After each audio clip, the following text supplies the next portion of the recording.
Welcome to the Hot Corner Show on the ISPS Radio Podcast Network with your host, Dr. Ray, the softball-playing chiropractor and the official chiropractor of ISPS, and Manuel T. Ferrero III, the commissioner of International Slow Pitch Softball. Listen to the Hot Corner Show every Wednesday night at 7 p.m. Eastern, right here on the ISPS Radio Podcast channel. Call the show at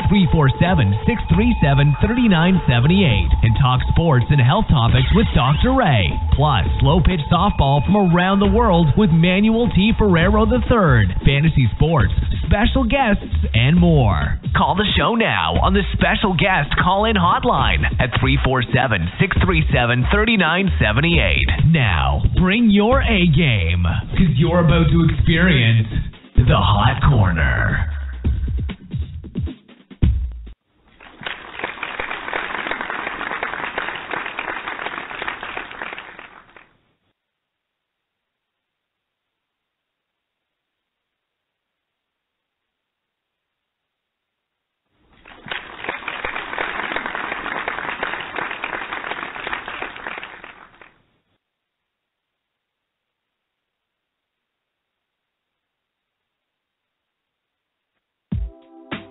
Frontier Spine and Healthcare brings you the cutting edge in healthcare with all the newest research and techniques in natural medicine.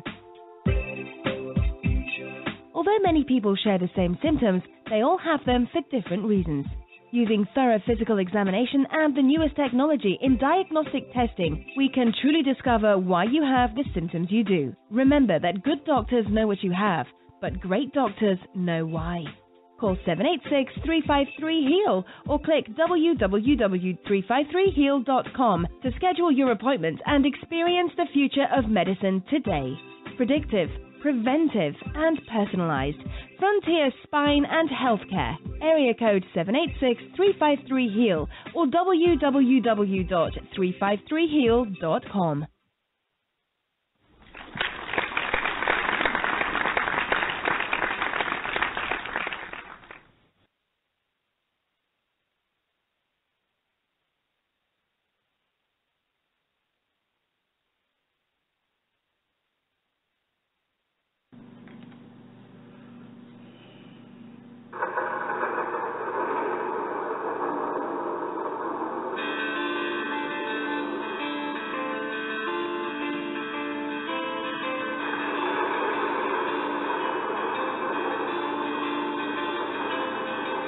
"3:30 in the morning on a Friday night. Cinco's hitting like a Ricky on a super summer night. Raindrops on the ball field, there's a storm moving in. He told her he'd quit playing, that was just last weekend. But the bats are rolled. Yeah, the bats are rolled.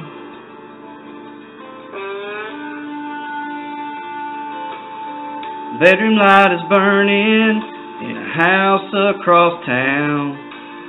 She's texting on her telephone in her faded flannel gown. Cussing like a sailor, knowing that she's right. Knowing it's the ball field that kept him out all night. And the bat was rolled. Yeah, the bats were rolled. The bats were rolled. And a little light. Another love grows cold on a softball night. As the games go on out of control. Down at the park, the bats were rolled.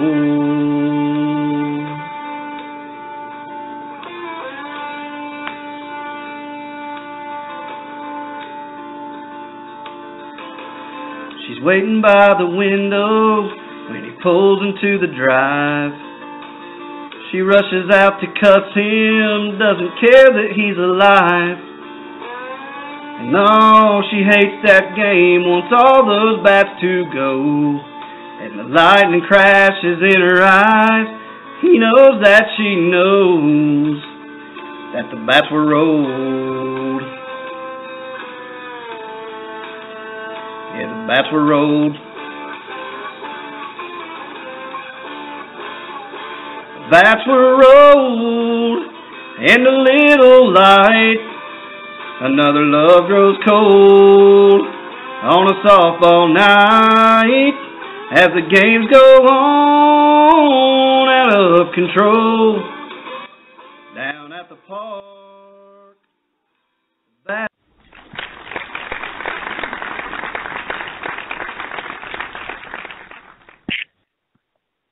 All right, there it is, ladies and gents. And the bats were rolled. They were. That's what we're going to be talking about here on the show tonight. Pardon the singing voice. It's your host here, Dr. Ray T., the softball-playing chiropractor. I want to thank everybody for listening in tonight here on Blog Talk Radio. Again, we want to give a big shout-out to Miami Sports and Lifestyle Radio and all the listeners from over there. Want to remind you guys that you're more than welcome to give us a call and be a part of the show here tonight. We got a lot to talk about. If you guys are fed up with people swinging shaved bats, if you want the sport to get rid of shaved bats, if you think you like shaved bats, if you think every team should have one shaved bat or two or whatever you think, or your opinions on shaved bats, that's what we're looking for here tonight. You can reach us again on the show, 347-637-3978. You can also tweet us at Dr. Ray T, at ISPSO. You're always welcome to send us questions, whatever the case is, and we're actually going to have a bona fide bat doctor. Well, he's not the bat doctor, but he knows a lot about what's going on here.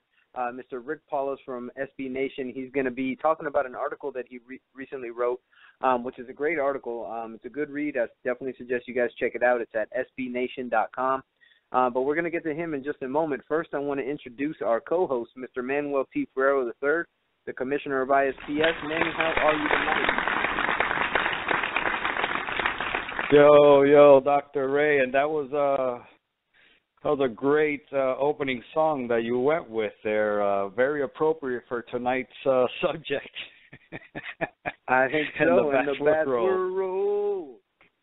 Yes, man. That's our softball singer, Cinco Softball. Look for him on YouTube. He has a bunch of softball songs. So and that's one of his songs.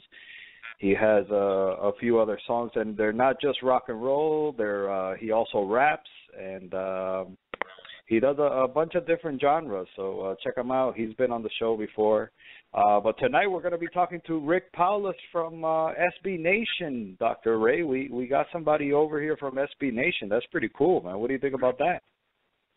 You know what? I think we're making it happen here in the Hot Corner, and we're bringing only the best to our listeners here on the Hot Corner. As I mentioned, we got a lot to get to tonight. We're going to start out with Rick. We're going to then get into the ISPS news and upcoming tournaments. Then we're going to be talking about our health topic. We're actually going to talk about the healthy apps, how the iWatch can actually save your life, and other health apps for your mobile device. So we got a lot to get into there. And then, of course, we're going to go to our Sports Dork Minute with David Dork, the lead sports writer for CBS Miami.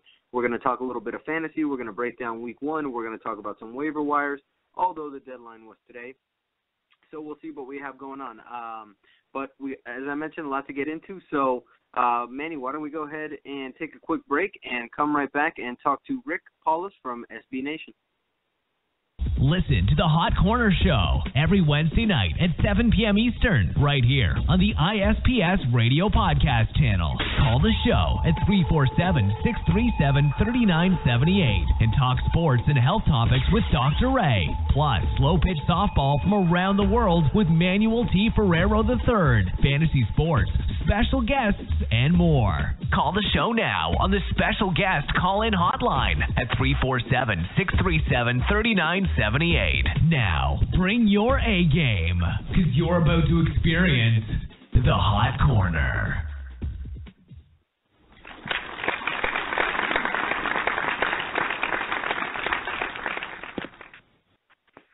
Okay, and there we have it. We are back, and we are going to get right into it. We have Mr. Rick Paulus from SB Nation. Rick, how you doing tonight, sir? Good. Thanks so much for having me. Well, it's definitely a pleasure to have you here on the show, and I know Manny did a great job trying to get you to come over and talk a little bit about this article that you wrote over at SB Nation about bat doctors. Why don't you tell us a little bit about that? Why did you decide to write this article? Sure. Yeah, I've been playing softball for about 10 years now, and it's just one of those stories that you kind of hear on the sidelines a lot, like such and such might have a rolled bat. Let's check that bat. There's a hot bat over there. And so from there, I just it's always kind of been lingering in the back of my mind, and then I contacted Glenn Stout, the editor for the SB Nation long form section of the website, and wanted to do a story about actually like the titanium bat wars back in the 90s, and that just kind of morphed into turning it into the story about the doctored bats as I was doing more and more research, and kind of felt that it was a story that not a lot of people know about outside of softball, and it's kind of this weird dark underbelly of the sport.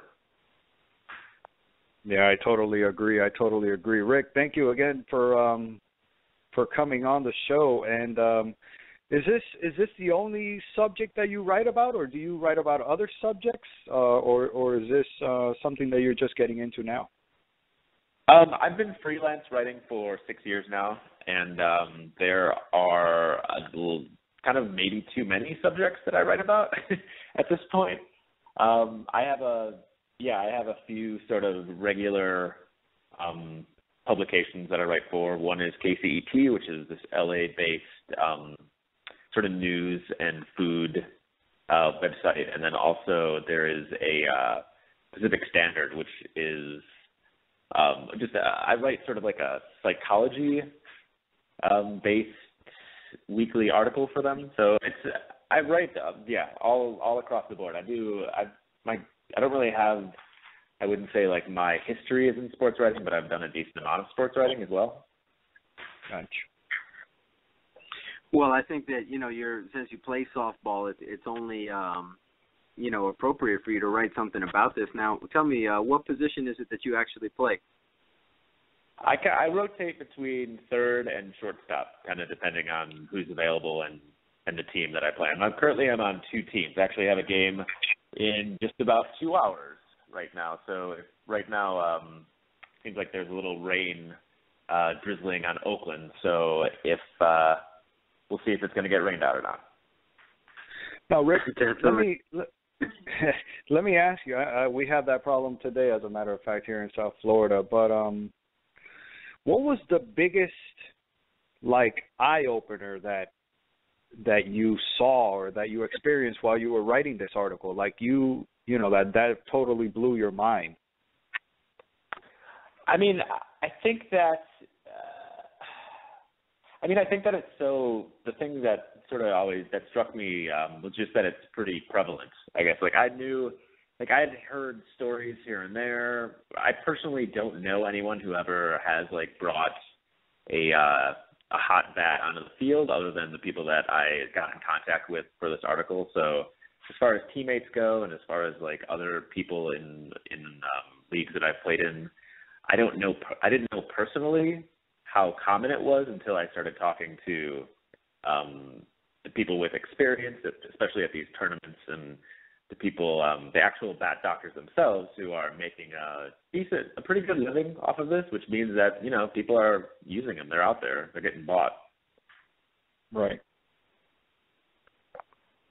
Well, let me ask you another question. And first of all, I had a feeling that you played third or short, because normally, and that's why this show is called the Hot Corner, because I play third as well too. And you know what it's like when those balls come sizzling off of that bat right at you. Why don't you sum up a little bit about? Yeah, sum up a little bit for our listeners what the article is actually about, and then tell them where it is that they can find it as well too, so that they can, get a look at this, because I know that there's a lot of guys out there playing softball right now. I've actually got a picture saved in my phone of a good buddy of mine, Nick. Shout out to Nick if he's listening. And he took a ball off of his glove and then off of his forehead, and he got nailed so hard that, thank God it wasn't anything serious, but the laces of the balls were actually, are what bruised his head. You could see the outline of the ball. I mean, it's crazy. So, what is it, 40, 30-something feet from where the pitcher throws, depending on what, mound he's pitching from and everything. So, I mean, these bats are dangerous. Sum up a little bit about what you put in the article, and I know that you broke that down a little bit. Obviously, you can't, but a little bit of a paraphrase, if you will. Sure. Well, yeah, and I could actually, I can relate to your buddy there, because I have, in the article, there's actually a photo from about maybe a year ago, maybe 14 months ago, of a ball that I took right in the face, playing third base, and just a really terrible two-hopper that just hit a rock or had the wrong spin, or was off a hot bat and just kind of came up on me. And so I've definitely been on the receiving end of some bad hops. As far as the piece goes, it's really just an examination of this of the underbelly of amateur softball. So it goes into sort of the methods that are used. There's a big stressor, I think, in it too, about just sort of how dangerous this is. As you said, pitchers they're 35 to 40 feet, kind of depending on where they are in the circle, pitching. And if you're using a bat that has an exit velocity of over 105 miles an hour, which is 7 miles per hour above what is allowed by most of the softball organizations, there's really no time to react if you get a hot shot right to you. I've seen multiple people get carted off after taking a line drive to the face, and there's part of it that comes with the territory. There's part of it that, like, once you step onto the softball field, you're going to, you kind of take not your life in your own hands necessarily, as much as your face, I guess, in your own hands. But having this extra added element of certain teams just, putting money down to get these extra bats kind of, ruins the fairness, and also ruins, like, the level playing field that's there. So a lot of the article is a descriptor of how these bats get shifted into becoming illegal bats, sort of why there are illegal bats anyway, and then also sort of what the bat doctors, like, sort of how they got into the business, why they continue, who's buying these bats, and why it's important that something changes in order to get these bats off the field. Rick, what do you think? Is it the manufacturer's fault? Is it the bat doctor's fault? Is it the consumers, the people that are buying it? Whose fault is it, and how could it be stopped? Now that you did all this research, you talked to a bunch of people from both sides. Well, number one, who do you think is guilty of doing this, or who's at fault, and how could it be stopped in your opinion, in your mind? How could we stop this? That's a great question. I mean, as far as who's at fault, it seems like it's just one of those quirks in any type of market that you have. I mean, you have people that want to be better than other people, and you have the ability for that to happen without really a committee or a group of people kind of watching out for it. I mean, there are certain softball organizations that will supposedly do certain bat checks and maybe remove and confiscate hot bats off the field, but I personally have never seen that. I know a lot of people who also have never seen it. And so as far as, like, regulations, I mean, you're talking about basically a deregulated market for these bats. Hold on. We do it. I'm sorry to cut you off. We do it at most of our major events, but the problem is that directors don't really make that much money to be able to buy the compression testing machines. They're probably $1,200 to $1,500 a machine, and that's a lot of money. What I always thought is that every softball park in the nation should have one on site, regardless, of which organization or which association they do or who comes in. Every park at the park level should have one. That's bare minimum, in my opinion. Yeah. So I mean, but like you said, that's a cost that a lot of these places can't really get to. I mean, you're talking Yeah, for the most part, I would say a lot of these organizations are kind of scraping by, or they're not really making too heavy of a profit. And I don't know. It just, as far as like what can change in order to really fix the problem, the only really fix to the problem is to have league mandated bats in some capacity, and have people, have a organization or some umpires bring 4 to 5 bats that they know are legal, and everyone kind of uses those, and that's it. Yeah, we just had a Hit My Stick down here, which I'll mention the winners again later. But we had a Hit My Stick with Louisville Slugger. Thank you to Dennis Turner from Louisville over there in Kentucky, Louisville Slugger. We had the Super Z's, two Super Z's on each field, and everybody thought this one team was going to win. You know, they had a really strong team. Everybody thought they were going to win. The last team that anybody would have put their money on was the eventual winner at the end of the tournament, and it was because everybody was on a level playing field. You know, there was no hot bats nowhere on the field. Everybody was using the same balls, the same bats, and, you know, a team that nobody would have put their money on won. And I mean, something like that makes a difference just in the enjoyment of the game that you're playing. Like if you notice that another team is using the same, like everyone on the team using the same bat, or someone is kind of getting hits that seem a little bit off, that kind of changes just your mentality during the sport. It kind of ruins the fun of it. Correct. I totally agree. Totally agree. I mean, I know we've had this. No, go ahead, Rick. I didn't mean to cut you off there. Oh, sure. I mean, I know I have heard of certain manufacturers developing bats that supposedly can't be broken into and are kind of tamper-proof and whatnot. But when I spoke to the bat doctors, they said, as far as any of those goes, it's just kind of a matter of time and effort of figuring out how to get into them. Right. Yeah. Yeah, well, I mean, I can definitely attest to knowing what it's like, you know, number one, well, kind of from both ends. I mean, I've been hit with balls coming off these bats before, too. Thank God never in the face like you were, Rick. I'll tell you, that was a good one there, that picture up on the article that you wrote, man. You took a nice one there. But, you know, there was one time, I remember the same thing happened to me, but I got hit on the knee, and I couldn't put weight on my foot for like a good week. I mean, I was like limping, you know, and that was, you know, I was like, thank God I got hit in the knee and nowhere else, you know, and I even thought at first that my knee might have broke, and I was like, man, I played football, I've been hit with baseballs almost 100 miles an hour, nothing ever hurt the way that hurt, and you know, you could tell that it was coming off the bat. Now, let me ask you a question. What's been your experience with these bats that are getting shaved? And I don't know if you were able to talk to the bat doctor about this or Deep Out,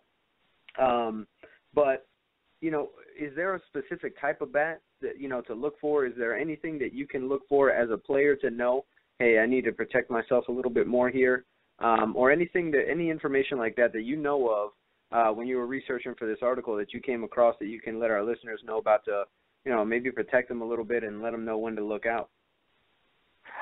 I mean, as far as, like, if you were to closely examine a bat, you can kind of, if you look on the end cap, which is, like, you know, towards the top of the bat, the little plastic thing mostly, if there's, like, usually some type of scratch marks or screwdriver marks or something in that area, that's a pretty telltale sign. But that, you know, also means you're going to have to go into the opposing dugout and, like, look at their bats and everything. Maybe the catcher can kind of get a glance here and there.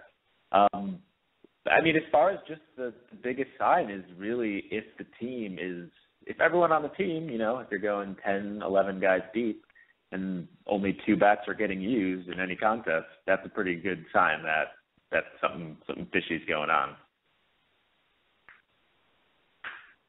Yeah, I totally agree. There's a bunch of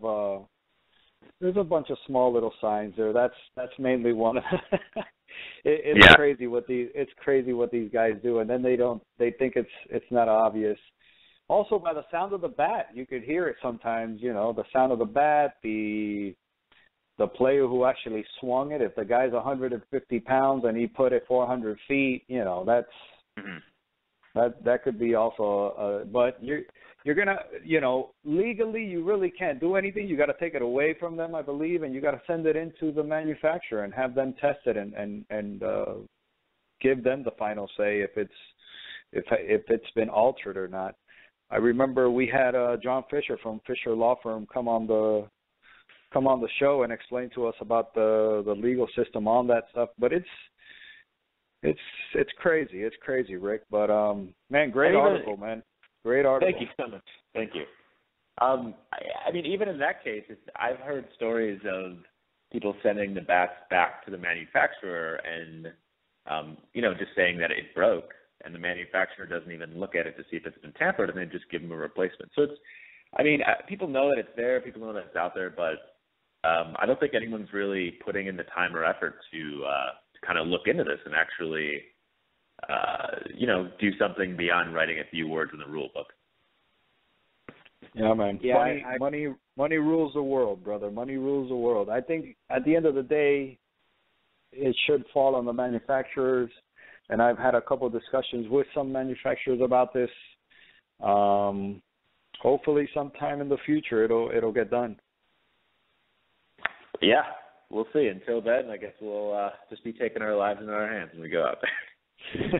Yeah, that's the truth. That's the truth. Well, Rick, we definitely want to thank you for coming on. Remind everybody again where it is that they can check you out on the online, where they can read the rest of your work as well too, and where they can find the Bat Doctor is In article over there on SB Nation. And then also, I think I have to request that you sing Meatloaf. I'll do anything for love. Oh, man. Well, for that last one, it's still a little early in the day over here. I haven't had the proper hints. No liquid confidence yet. No, not yet. I know. That's for the beer right before the game, I think. There you go. As far as my work, you can check out rickpaulos.com. That's RickPaulas.com. And the Bat Doctor is In at SB Nation, but that's also pretty easy to find from my website. It's front and center right now. Excellent. All right, Rick. Well, again, thanks for coming out on the show again. Anytime you write something softball related, I'm sure Manny will be on top of it, and maybe we'll hear from you again. So thanks for coming on again, and we're going to take a quick break. And when we come back, we're going to update you with all the newest ISPS events, and then we're just going to keep the show moving here tonight. We'll be right back after this. Frontier Spine and Healthcare brings you the cutting edge in healthcare with all the newest research and techniques in natural medicine.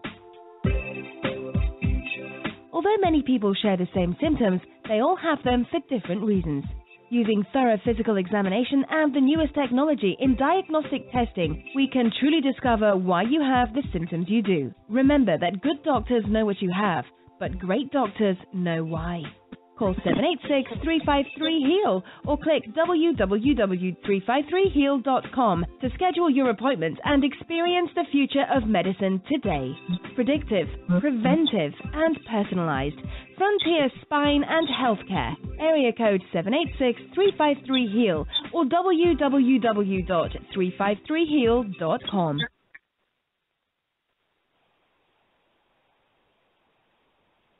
All right, so we are back. And it is time right now for the ISPS news and upcoming events. So, Manny, go ahead and take it away and let them know what's going on with ISPS. Thank you, sir. Thank you, Dr. Ray. As a matter of fact, give me 1 second here. Let me put a little bit of background music. There we go. How about that, Dr. Ray? How does that sound? I like it. Well, this past weekend in Dunedin, Florida, congratulations to third string Top Notch. They won the Tampa Bay Softball Co-Ed Tournament presented by ISPS. And down here in Fort Lauderdale, Florida, we had, like I mentioned, Rompebates, the team that nobody was. They actually started 0-1 at the beginning of the game, but it was a hit my stick with the Super Z's from Louisville Slugger, and they won the lower division, and U.S. Tech, the Florida State champions from this year, they won in the upper division. There was another North Florida ring championship over there in, where was that? That was in St. Augustine, Florida, but the results still haven't come in. But I do know that, what is their name? Hitting Gas, congratulations to Hitting Gas. They won some North Florida championship rings. Want to mention some upcoming tournaments. Obviously, the World Championships is just 51 days away. Make sure you get all your information in at ispsworlds.com. And before that, September 26th, which is just 10 days away, we are having a cash tournament for upper and lower men's divisions in Fort Lauderdale, Florida. That's September 26th at Mills Pond. October 2nd, Tampa Bay softball at Dunedin, Florida. This is a co-ed tournament. Actually, it's a co-ed Friday night league. October 2nd, it starts in Dunedin, Florida. And co-ed softball tournament 2 days later, October 4th, also in Dunedin, Florida. And the co-ed division of the North Florida Championship Ring Series is October 10th at Treaty Park in St. Augustine, Florida. All these and more events, you can find them at ispssoftball.com. Thank you, Dr. Ray. That's it about ISPS softball news and upcoming events.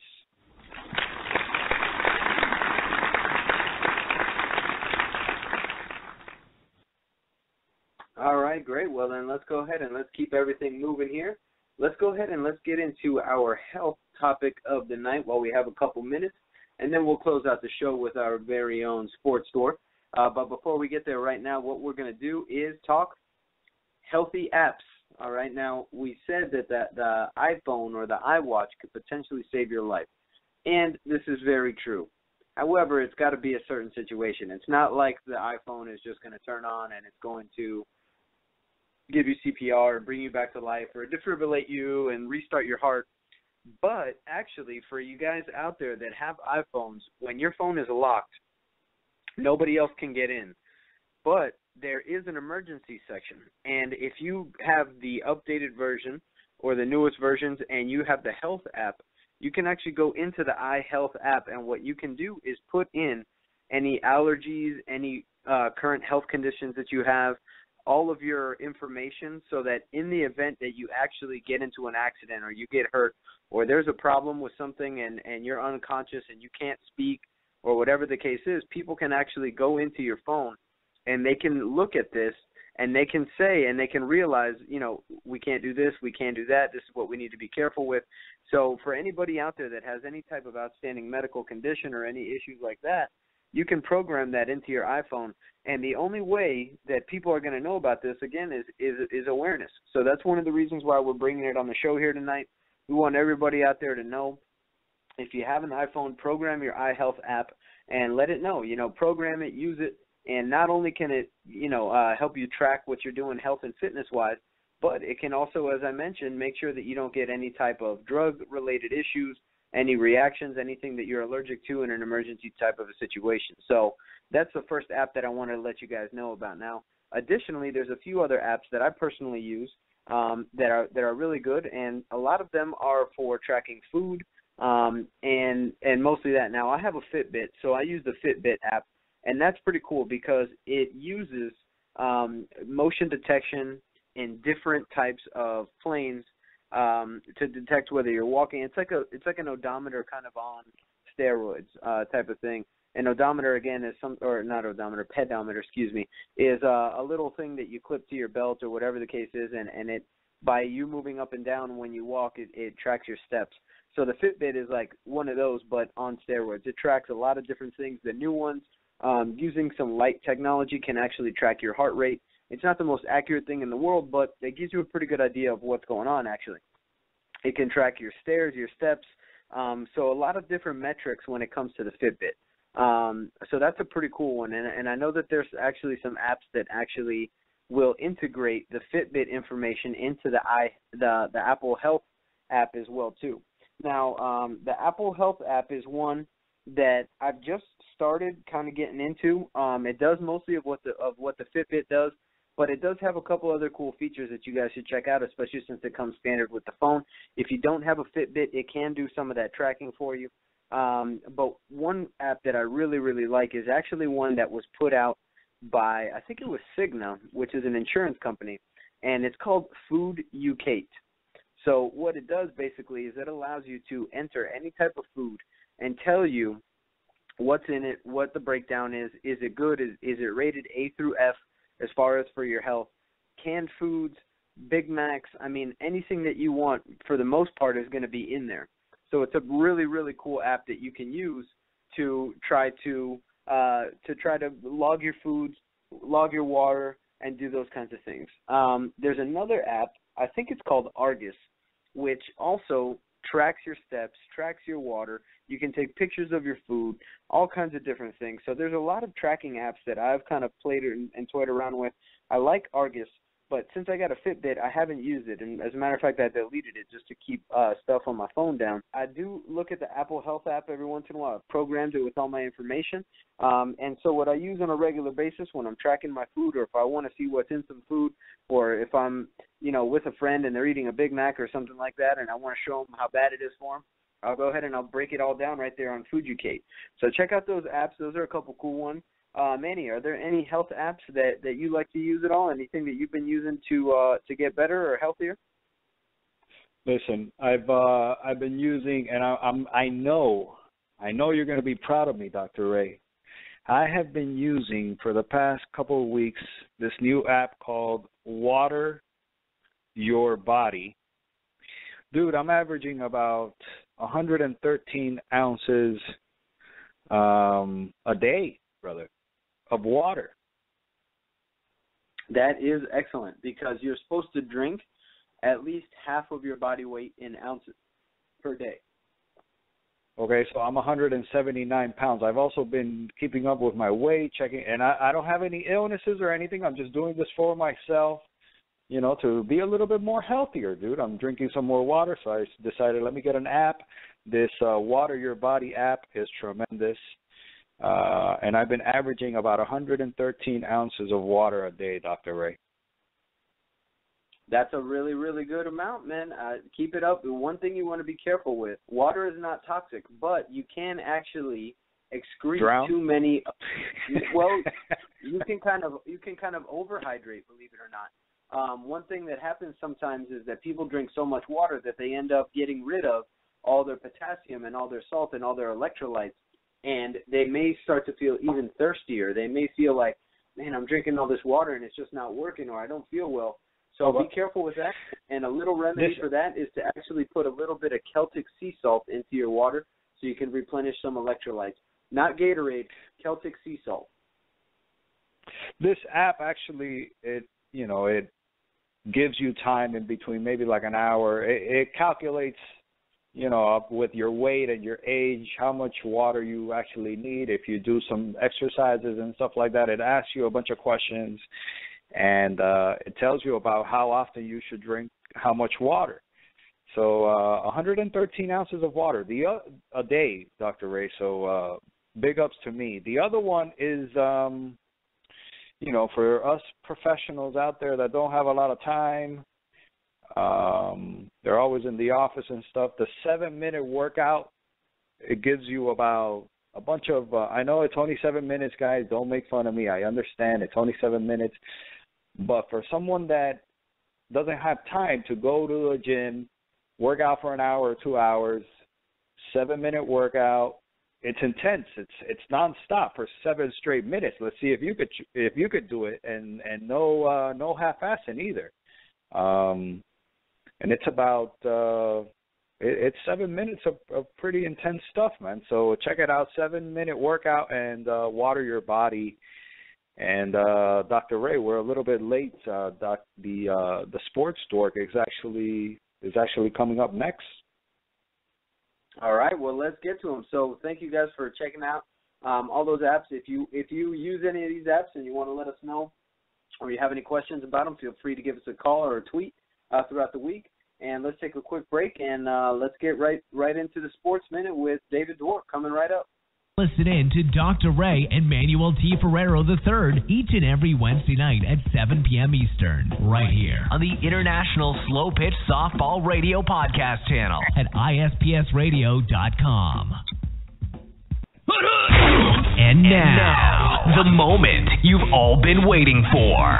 It's sports with the Sports Dork, live right now on the ISPS Radio Network, with sports news and entertainment for all you dorks out there.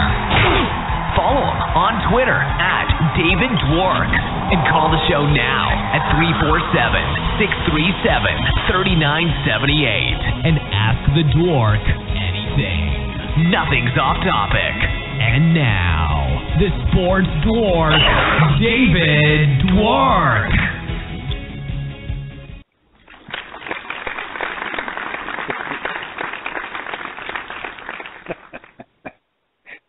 David. Yes, I'm here. How are you, brother? Go Dolphins, number one, brother. Go Dolphins. Go Dolphins, Manny. Yes, sir. All right. Dr. Right. Ray, did you see that? Did you see the first Dolphin game, or what's up? I sure did. As a matter of fact, I almost got into a fight because I was in Orlando, and I had a continuing education seminar this weekend, and we got out at 12 o'clock on Sunday, and I said, oh, that's perfect, just in time for the Dolphins game. And my fiance was extremely excited about going to Disney. And I had promised her that we were going to go to Disney that weekend. But we were supposed to go on Saturday night, and there was some sort of event where the park was closed down early, so I wasn't able to take her on Saturday night, and so she was expecting me to take her on Sunday, and I said, babe, it's opening day. I was like, the Dolphins play at 1. I was like, I got some work to do. I got to talk about this on the show. I was like, so I was able to use the hot corner to be able to stay in and watch some football. And she actually enjoyed it as well, too. And it was really rainy as well, too. We would have got just downpoured on. So it all worked out for the best. Fight avoided. Everybody's happy. And we got to watch the game and have some fun. And what a game it was. It started out kind of slow and a little bit crazy, but the Dolphins got the W, and that's all that matters. David, what was your takeaway from the game? Yeah, I mean, I think we all kind of got caught up in the hype that was surrounding the Dolphins heading into the season with, the defense with Sue and Wake, and how, it's expected to be, one of the best in the league, which it still very well could be. But I think a lot of people left watching that game a little disappointed, even though Miami won, because they didn't dominate the way a lot of people expected them to. Personally, a week 1 win on the road is always a good thing, whether it's by, 2 points or by 20 points. So, I'm just happy that Miami came back with the win. They definitely have some things to work on, but fortunately for them, they come out of the gate with a little bit of an easier schedule against the Redskins and now facing the Jaguars this week. So hopefully we see some progress on Sunday. The defense maybe plays a little bit more solid in the first half. Jacksonville doesn't really feature much of a running game. So hopefully the defense can really zero in on T.J. Yeldon and limit what they do. I mean, Alfred Morris is a great running back, so it wasn't really that surprising to see him break off some nice runs. But the Dolphins' running defense should be a lot better this year, so I'm hoping that we see a bounce-back performance on both sides of the ball from Miami on Sunday. Now, David, what about – sorry, Dr. Ray, what about the matchup? And I know I wanted to bring this up with Dr. Ray because FSU is the school that everybody goes to that doesn't get into Florida, or UM. Marco Rubio forgot to mention UM. If you ask Marco Rubio. Exactly. What did you think about Winston versus Mariota Part 1? Perfectly honest, I've been saying for a while, and I've been getting kind of beaten up on for it, but I've been saying that I think Mariota is a better prospect than Winston. I think he is better suited for the NFL, and people have been calling me crazy. So it was nice to see week 1 a little bit of an indication in that standpoint. I mean, Mariota, that guy has got a great arm. He's very accurate, and that's a big key with young quarterbacks in the NFL is accuracy. That's possibly one of the most important things they could have is a strong, accurate throw. So it was nice to see. I think Winston definitely played kind of the way that we saw him play in college. He had some nice plays. He had some plays where you're just scratching your head like, what is he thinking? But, as we saw with Ryan Tannehill, it just takes time for these quarterbacks to get adjusted to the NFL game. And I was surprised to see Mariota do so well. But, as the season moves on, we'll really get a taste of what these guys can do. No, yeah, it was week one. Let's give them some chance. But Winston Mariota part one, we definitely got to give it to Mariota. He had a perfect quarterback rating in his first game in the NFL. I don't know who else, how many times you see that. What did you think about that game, Dr. Ray, and your boy Winston? Well, all I have to say is that the last quarterback to throw an interception for a pick six for a touchdown to the opposing team was actually Brett Favre. So I'm not too worried about it.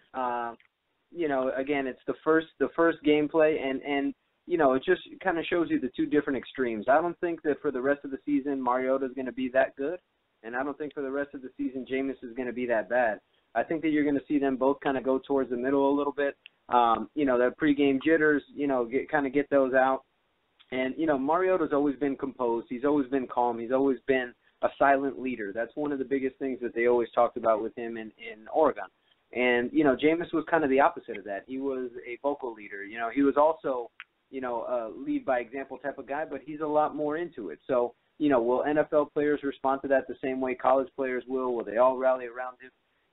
All you can really say is that the guy's a winner. Sometimes he's not the best-looking athlete on the field or whatever the case is, but I'm looking forward to seeing, what happens and how it goes. And I'm hoping for my sake that Jameis turns it around since he's the backup on pretty much all my fantasy teams.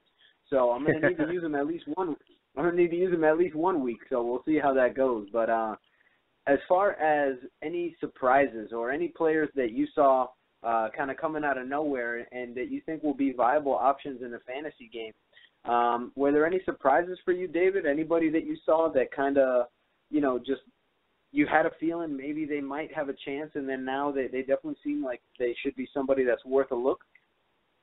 A couple receivers come to mind right off the bat, one of them being Mariota's guy, Kendall Wright.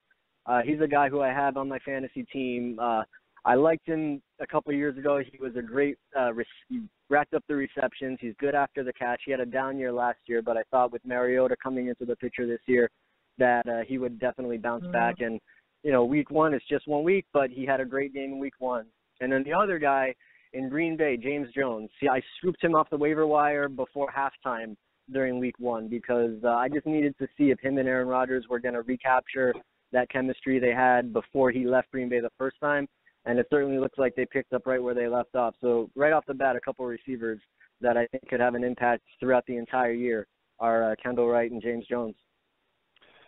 David, let me ask you something about my first pickup of my fantasy. I'm known to pick up about, Dr. Ray, how many pickups did I do in baseball? About 50, 60 pickups? 70, 100, something like that.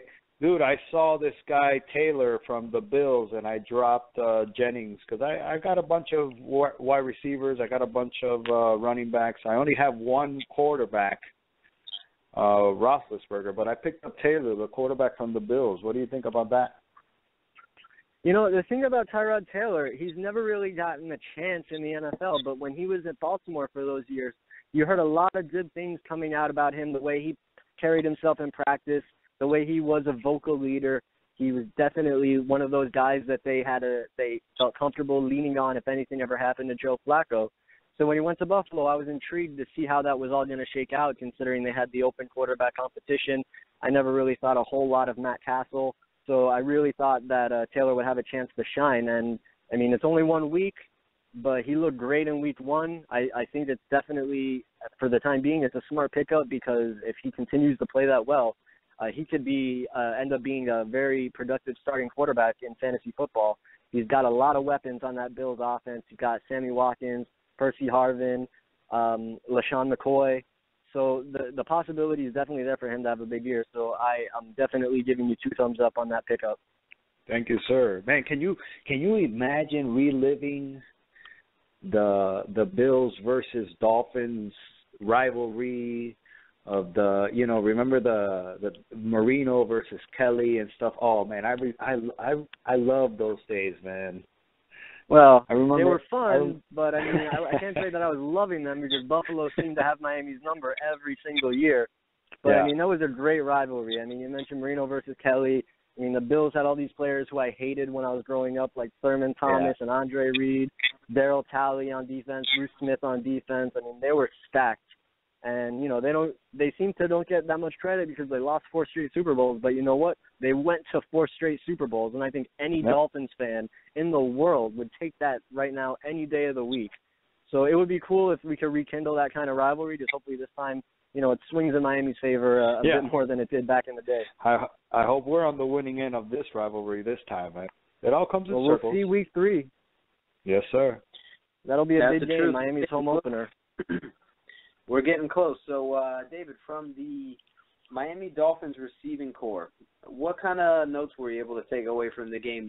I know Devontae Parker was absent from, you know, he played only 3, 4. I don't remember how many snaps it was, but he didn't play that many snaps. Are you expecting him to be and play a larger role in the offense as the season progresses, or? You know, do you see Rishard Matthews getting the same amount of looks that he's been getting? Or, you know, what are you seeing here from the receiving corps? I think it's a good problem for the Dolphins to have because they've got so many capable guys. Parker only played 1 snap. But, you know, speaking with Bill Lazor afterwards, he was saying, you know, Miami, they only played like 55 offensive snaps. The Redskins offense was out there a lot more than the Dolphins offense was. So the way that the game plan and the way that the game just kind of went along as the afternoon progressed, it was just a matter of he couldn't get in there. Miami was trying to do an offense. I mean, you know, all of a sudden they had that nice drive at the end of the first half to get the first touchdown. Landry picks up that return to put them in the lead, and then all of a sudden they're in, you know, clock burning mode. So I understand why he didn't really get that much of an opportunity. I think definitely as the season moves on, they're going to work to get him in there because he is an amazing talent. He brings a dimension to the Dolphins receiving corps that they don't have otherwise, that big-bodied receiver who's fast with great hands. So he'll definitely be a part of it moving forward. And in reference to what you're asking about Rishard Matthews, it's just going to be how the games work. You know, they've got so many guys that they can throw to. I mean, Kenny Stills, he was only targeted, I think, 3 times on Sunday. And Lazor said on Monday that he really needs to make an effort to put Kenny Stills more featured in the game plan as well. So it's going to be interesting to see how they work this out with the Dolphins receivers because you know Jarvis Landry is going to get his touches. He is a beast. He's just going to keep getting better. You know, as we were talking about a couple weeks ago, you know, I think Miami really could end up between Landry and Parker having like almost the second coming of Duper and Clayton if it works out the way that you know, it really very well could. So, you know, I'm just anxious to see how it all shakes out because the ultimate beneficiary by all this should be Ryan Tannehill because he's got a better gauntlet of receivers than he's ever had before. So, you know, we'll just have to wait and see. Guys, relax, guys. Relax. It's week 1 of our Super Bowl winning championship season, guys. Tranquilo. David, I want to talk to you about Sammy Watkins, man. That was the pick that you told me to pick, and that guy got me 0 points. What happened, bro? Oh, my God. You know, I'll be honest with you. There was a bunch of guys that didn't really do anything in week 1 that there were high hopes. I mean, you know, look at the quarterbacks around the league. From Peyton Manning to Joe Flacco, guys putting up single-digit fantasy points. So, you know, we're just saying it's week 1. We're going to have to see how these things play out. But I think Sammy Watkins is going to have a fine season, especially with Tyrod Taylor playing the way that he did in week 1. So I wouldn't freak out. I wouldn't, you know, I wouldn't jump ship just yet. See how things work out through the rest of the month. Of everybody on my team, including the bench, he's the only one that got 0 points. The only one, bro. Yeah, but did you win? Did you win week 1? No, I lost week 1 because of Sammy Watkins. Oh, no. It's all David. I mean, you know, look at Adrian Peterson. Everybody was thinking that he's going to have this big bounce-back year. He's going to be so hungry, and he barely did anything. He wasn't even on the field for most of the second half of that game. So, you know. All right, Manny, that's it. No, No more advice. I don't want to do any more advice, man. You're just gonna you're gonna be punching me in the face from the rest of the year. Yeah, Manny's gonna come after you. You're just gonna get clocked by a guy in a hood, and it's gonna be Manny saying, "Thanks for the advice." This for Sammy Watkins, Ward. Yeah, this for Sammy Watkins.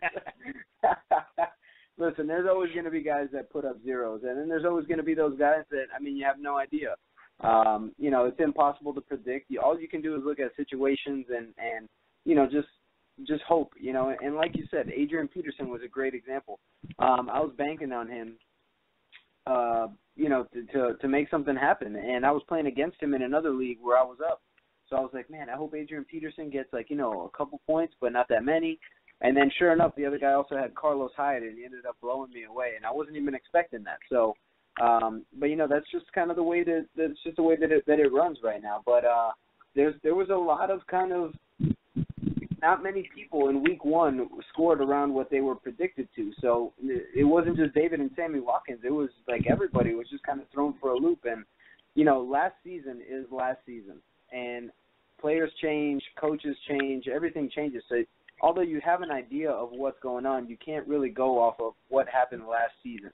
So, it's a whole new season, and this is week number 1, and we'll see what keeps going and what kind of trends develop. But besides Dr. A is the Jones, voice of reason right now. It's got to be, man. You got to be. There's no way to know. But, there are a couple guys that I know that I kind of liked out there on waivers. Is somebody that I drafted in a lot of leagues, and he may not be available anymore. But if you can get Austin Seferian-Jenkins, the tight end from Tampa Bay, Jameis Winston always used Nick O'Leary, especially in the end zone. Seferian-Jenkins had 2 TDs, a lot of looks. Here we go with Winston again. Only because of how he plays, and Seferian-Jenkins, if you read what everybody was saying in camp, was just blowing people away, just a monster athlete. So you put those two together, and you could get something to happen there. Another player that I really like that I think could be able to be kind of a boomer bust, boomer bust wide receiver 3 is Brandon Coleman from New Orleans. He's a big guy. He's in there as the number 3 wide receiver for Drew Brees. So I think that he can make some things happen as well too. If he's on your waiver and you got on your waiver wire and you got a place to stash, check out those guys. Anybody else that you can think of, David, that people should go and try to pick up if they're on the waiver wire right now? Bishop Sankey, the running back in Tennessee. He was a guy who a lot of people were believing in last season and didn't really materialize. But if you're watching that Tennessee Florida State game, which we just can't seem to stop talking about, he had a really good game. So he's one guy that I would definitely target. And right now, I got him. You got him? I got him on my bench. 22 points he scored on the bench. Yeah, and Danny Woodhead on the bench, 22 points. Yeah, that's just 44 you just got to start Danny Woodhead. Yeah. Yeah, maybe I could hand you over my team, David, and you start my guys. Maybe I don't know. I don't know if I want to take on that responsibility, bro. Manny, here's the guy. I got a good answer for you. It's not going to end well for you. Manny, here's what you're going to do. Take everybody who's in your starting lineup and put them on the bench. And take everybody who's on your bench and put them in your starting lineup. Because it sounds like your bench scored 100-something points last week. And your starting offense didn't really do that. Watch Sammy Watkins blow up. Hey, but Keenan Allen scored 33 points for me and I started him. So there you go, Keenan Allen. There it is, my man. All right. Well, David, how'd you do with your fantasy teams this week? I actually won both of my leagues, which around 5:30, 6 o'clock on Sunday, I didn't think was going to be possible. I definitely was fortuitous with what happened in the Sunday night game with Tony Romo and Jason Witten. That definitely put me in a good spot. And then Monday as well, I had Jordan Matthews and Sam Bradford going, so they hooked me up in the second half. And I think, Dr. Ray, you were saying something that happened to me too. I was going against Adrian Peterson, and I had like a 14-point lead, so I'm thinking, oh, I'm sunk. He's going to definitely get 14 points in a PPR lead, but he didn't. So I squeaked out a couple wins, so I'm pretty happy. All right, nice. Well, I out of my 6 leagues, I got 3 wins, 3 losses.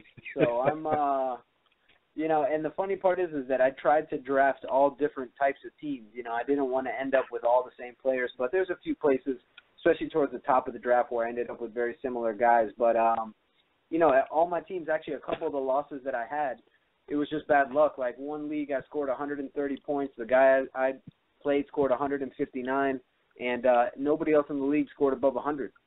So I was like, man, of course I get to play the one guy that just he had Carlos Hyde, Julio Jones, Gronkowski. I mean, the guy just had everybody blow up on me. So just a great game by him, and it's all about luck. I was talking with one of my patients, and he was saying that last year in his league, the guy who scored the most points total in the whole season didn't even make the playoffs. So again, it's all about luck with this head-to-head thing, and just trying to get the best matchups you can, and just put the best lineup that you can in your starting lineup. So, Manny, like I said, just flip everybody next week. Whatever you think, just do the opposite, and see if it helps out, man. Maybe you can get a W. Who do I play next week? Isn't it? Oh, it's our defending champion, Miss Caitlin.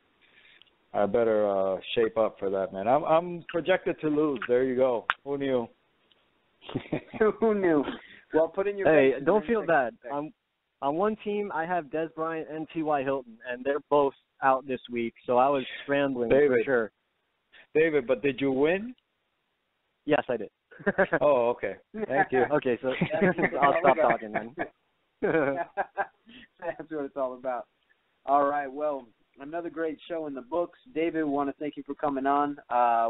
We're getting past 8 o'clock here, so we got to wrap things up. But tell everybody again where they can find you.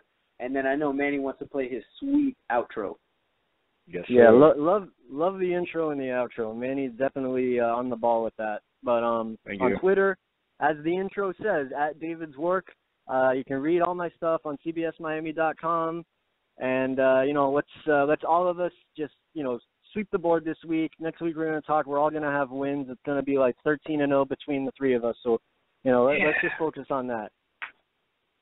There we go. Thanks, David. There we go. All right, my man. Talk to you next week. Bye-bye. All right, Thank you. Bye-bye. That was our very own Sports Dork, bringing you all the sports news and entertainment you need. Thanks again for listening in. We hope you enjoyed Sports with the Sports Dork, David Dwork. Now, don't be a real dork. The show's not over. Keep listening. Here are Dr. Ray and Manuel T. Ferrero III.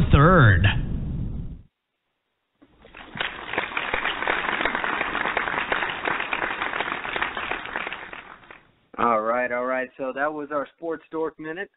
Again, Manny, you're doing a great job getting everything organized here. Great job on the guest today. Want to thank all the listeners today. Hopefully you were able to learn a little bit about shaved bats, rolled bats, all that kind of stuff, and look out for your health out there while you guys are playing. You learned how the eye wash can save your life. You got a couple waiver wire pickups. So, man, you guys are just getting it all out here tonight on the Hot Corner. Next week we got another great show lined up for you. Of course, we're going to have David back, and we're actually going to have Tim Gabbard from the movie The Fall League, which was selected to play at this year's Baseball Film Festival and Hall of Fame. So we're going to have a little bit of baseball talk next week. Fantasy baseball is getting down. We actually have the first week of the playoffs this week. So we'll talk about what happens with the first round next week a little bit. We'll get into that. We'll kind of close the door on some fantasy baseball and continue talking some fantasy football. And as always, we'll always have our health topics. So get ready for next week, Manny. Another great show, sir. Thank you very much. Yes, sir. Likewise. Go ahead and let everybody know again where they can check us out and where they can listen to the show. And then let's go ahead and wrap this baby up. Like always, you can follow Dr. Ray at Dr. Ray. Dr. Ray T, DRRAYT. You can follow me at Manuel Ferrero on Twitter. And always follow ISPS at ISPSO, which I want to give a shout-out, Dr. Ray. We have over 12,000 followers on Twitter on the ISPS account, so shout-out to all of our followers and listeners and fans. And thank you to Rick Paulus from SB Nation. I know today is going to be one of our very popular shows. I can feel it. The shaved bats and the altered bats is a very hot topic in our community. And as always, I mess around with him and everything, but we love him here, the sports dork, David Dwork. Thank you once again for giving us all the insider tips on the Miami Dolphins and the NFL. But other than that, Dr. Ray, let's finish it up. All right. Well, again, thank you guys out there for listening. It's been great here with you like it is every Wednesday on the Hot Corner. We'll see you next week. And until then, be well. And if you got a shaved bat, only pull it out if you really need a home run. All right, guys. Take care. We'll see you next week. Everybody be well. No. You can't. Are you crazy? Don't bring shaved bats. We do not condone the use of shaved bats. Not even if you need a home run. Nothing. No, do not use shaved bats. The views and expressions on this show portrayed in this message do not really. No, I'm just kidding, guys. Literally, if you have these bats, like we talked about, serious injury can occur. Even death can occur. If you get hit in the chest with one of these balls, it can literally stop your heart. So, in all seriousness, leave that bat at home. Don't pull it out. Not even for BP if there's people that are out in the field. Don't bring that out. Everybody should be on the same playing field. And let's make this game not only fun but safe. And if you feel like you need to hit a shaved bat, then go to the gym. If you need to figure out how to get stronger, call me up. We'll make things work for you and we'll help you out. All right. But again, no shaved bats. Don't do it. I was just joking. All right, guys. Have a great night. And again, we'll see you next week. Thanks for listening to the Hot Corner. This is Dr. Ray saying everybody good night and be well. Bye-bye, everybody. Peace. You've just heard the Hot Corner Show on the ISPS Radio Podcast Network with the softball-playing chiropractor and official chiropractor of ISPS, Dr. Ray Tolmos, and Commissioner of International Slow Pitch Softball, Manuel T. Ferrero III. Remember to follow the show and hosts on Twitter and Facebook at ISPSO, at DRRAYT. We hope you enjoyed the show and invite you to listen in to Dr. Ray and Manuel T. Ferrero III each and every Wednesday night at 7 p.m. Eastern, right here on the International Slow Pitch Softball Radio Podcast channel at ISPSradio.com.